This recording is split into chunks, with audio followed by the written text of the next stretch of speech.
Hey guys, thank you for clicking this video. Just to let you know, this is a segment from my live streams that I do Sunday through Friday. Once again, if you want to catch the live stream, that is going to be Sunday through Friday, 6:30 Mountain Time. And if you don't know what time that is in your time, go ahead and Google it. But once again, enjoy the video, subscribe, and like this video. Back to the video.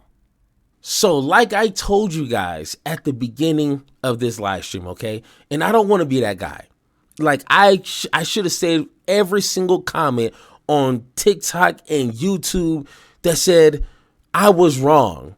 Harris is not running in 2028. Oh my gosh, she's a private citizen, which they don't know what that means. Oh my God, just leave her alone. Why are you being a bully to Miss Harris here? Hey, she's running in 2028. I don't know what people were thinking. And once again, I am correct. Not to pat myself on the back, which I will. Hey, she's running in 2028. Now we got to talk about this. Well, I've been talking about it, but people don't want to have that conversation. But we need to. Because at the end of the day, no matter what you think went wrong with her campaign or her messaging or her policies, she lost. She lost to a hateful, ignorant, stupid orange guy. And now we got to do all this. At the end of the day, now I got to make a disclaimer. Which is weird, but this prevents some of the stupid comments, hopefully, from arising in my comment section. One, it don't matter. It does not matter. In regards to me speaking about anyone, it don't matter if you're 9. It don't matter if you're 99. It don't matter if you're blind, crippled, or crazy. It don't matter if you're a man or female. It don't matter if you're black, white, Asian, Hispanic, anything in between. If you are in politics and you talking crazy or you have something that I disagree with in any fashion, I'm going to call it out. It don't make you special because you black. It don't make you special if you're a woman. This is equal opportunity over here. This is 2025. Everybody can get it. If my mama decides to join politics and she talking crazy like a liberal or a Republican, which she isn't, okay? But if she did, hey, mama, guess what? I'm making content about you, okay? And you're crazy. It don't matter. So I don't want to hear, oh my God, why you messing with this black woman? Bro, she's the reason why we have Donald Trump. Okay, now, let's get into the substance. I would never say Harris isn't qualified. I would never say she doesn't have the skills. I would never say she doesn't have the resume. The qualifications she does. From what I heard, that out of majority of the past presidents that we've had, she's probably one of the most qualified. And when I did my video about that like a year and some change ago, I talked about it. But it's the policies. Now, what did she mess up in regarding of policies? And once again, this is all based off statistics, not my personal feelings, not my vibes, not the few people that I speak to. You can Google this. This is all polled and questionnaire from the ass on out. They don't poll so many people. It's ridiculous. So go ahead and go out there. But here is the top 4 reasons why people didn't vote for her. 1, the economy, which is the cost of living, wages, and healthcare, etc. Number 2, immigration. Number 3, crime. And 4, last but not least, we have foreign policies, which is essentially Israel and Gaza. The people have spoken. So why do some people think repeating what made you lose is going to somehow win? We need a new playbook. We need something new. It doesn't make any sense. Why run the same candidate that lost in 2024. But hey, I'm the crazy one, right? I am the crazy one. But let's listen to Miss Krystal break this down like a fraction. That he can even stay in. Hold on, let's rewind. Let's rewind. Contemplating running for president again, guys. Let's go ahead and take a listen to this. Gen Z and Latinos in some numbers moved across to Trump. You stayed in your comfort zone, didn't you? That was the Democrats' problem. I received 75 million votes from a variety of people. But in the Electoral College, you were far out. I'm not finished. Bro, yes, you got a lot of votes, but you didn't get enough. And speaking on statistics, a lot. I mean, the black votes only ticked up a few percent for Republicans. The Hispanic vote just out the water, and we already know the white vote is pretty much going to. So it's like you lost in just about every demographic. So why the attitude? But okay, got you. I see a woman in charge in the White House. In their lifetime, for sure. Could it be you? Possibly. Have you made a decision yet? No, I have not. But you say in your book, I'm not done. That is correct. I am not done. Oh my God. I don't know. Yes. I take from that she is intending to run again. I want it. It's crazy to me, Sagar, because, I mean, number one, okay, how did your 2 presidential races go? Number one, in the Democratic Party, you didn't even make it to the first votes, okay? So that was your first time out of the gates when voters actually got to see you in debates and, you know, like how this was going to go. And they were like, this is not working for us. You had to drop out. Then you're handed the nomination after Biden is pushed out of the race and you lose. And, you know, I'm sympathetic. Like, I think it was a very difficult hand she was dealt. But she also made some really key mistakes and is just incapable of being sort of like a normal person and, you know, going out in the world. Everything is poll tested. She doesn't really believe in anything. It's just like, let me put my finger in the wind and try to figure out where the electorate is. And people sensed that. Mm-hmm. And now, like, I could have been open to, you know, some growth and some development if she was in the fight now. But this is just, let me write a book and let me do some self-aggrandizement at a moment when, and I'll, you know, sort of like channeling a Democratic base here, like they feel, and I feel, the country is under imminent threat, that there is all this horror that is being produced in all these communities across the country, all of this crazy shit that's going on that we're covering every day. Where have you been? Like, if you want to be a leader, that doesn't mean you just show, oh, here I am and look at my resume and aren't I next in line? No, you actually have to lead. People want to see you out there fighting. They want to see you at an ICE protest getting arrested. Like, they want to see you at the Stop Oligarchy tour. They want to see you rallying for Zoran. And all you're doing is your little self-promotional book tour. I mean, now, I done heard so many jokes about her book tour. Once again, do what you need to do. It is a little weird, a little funny, but be out there.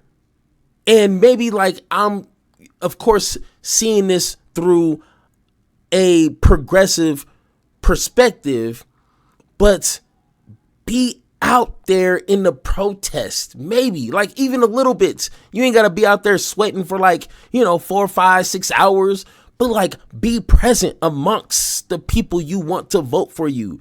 You ain't always got to be in a suit, which it be fly. She be killing it out there.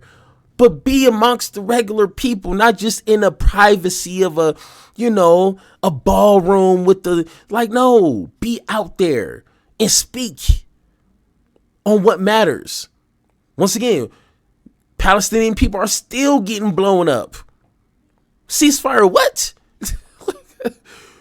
Palestinians are still getting blown up. Half the world understand that this is a genocide. Just go out there and be like, hey, guys, it's a genocide. Oh, I guarantee you, that's all you would have to say. And people will be like, oh my God, she is finally being a real human being. Like it's that simple. It's not complicated.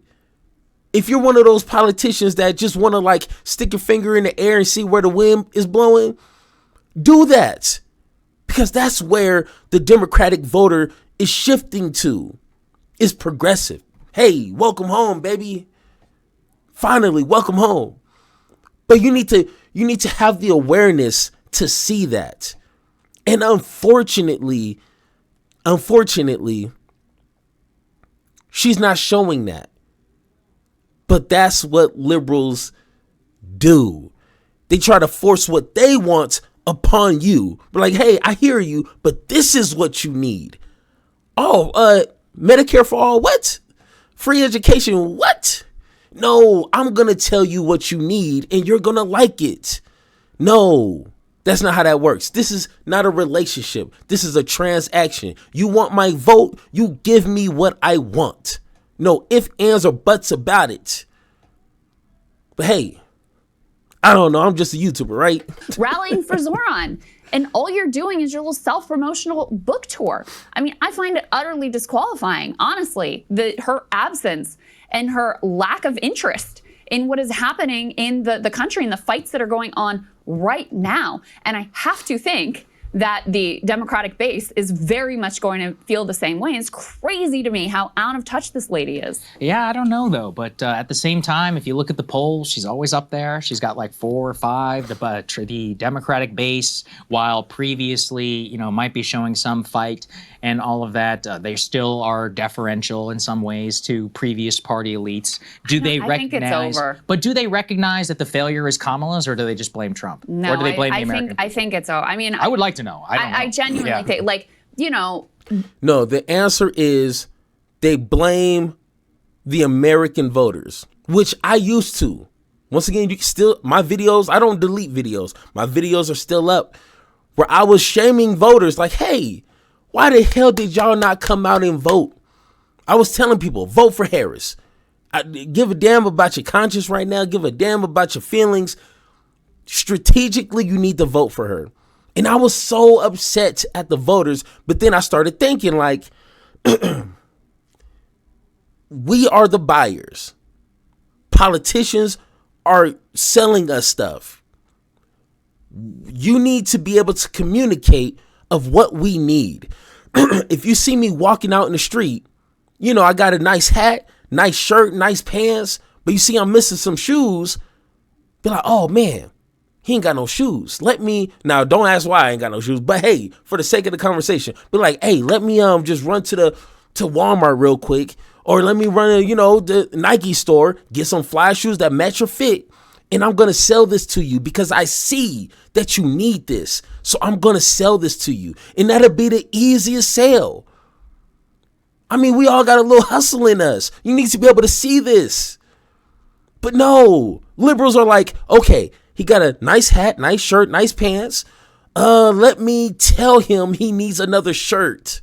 Or let me tell him he needs, I don't know, a new wallet. Like, damn, no. It's obvious. So, hey, that's liberals. Even with regard to the primary polls, already she's not number 1 anymore. No, yeah, that's true. Already, Pete Buttigieg is number 1. Pete, Gavin, AOC was number 1 in a recent poll. And Gavin in particular, I think Gavin sucks, and we play the APAC, like, oh, that's interesting clip. And I think he's going to run into, a few brick walls himself.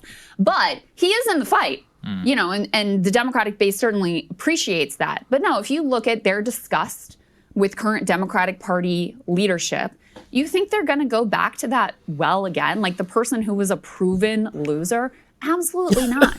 And yet the way this works, Sagar, is like, I'm sure she has people around her who are there just to glaze her and prop her up and tell her she's amazing and that everybody still loves her, and they're just waiting for her to, come out and have her coronation or whatever, because they profit, they're in position, they're the consultants who are going to do the ad buys and place the media buys and get the percentage off of that. And, they know that she can raise some money she's got all these donor connections or whatever.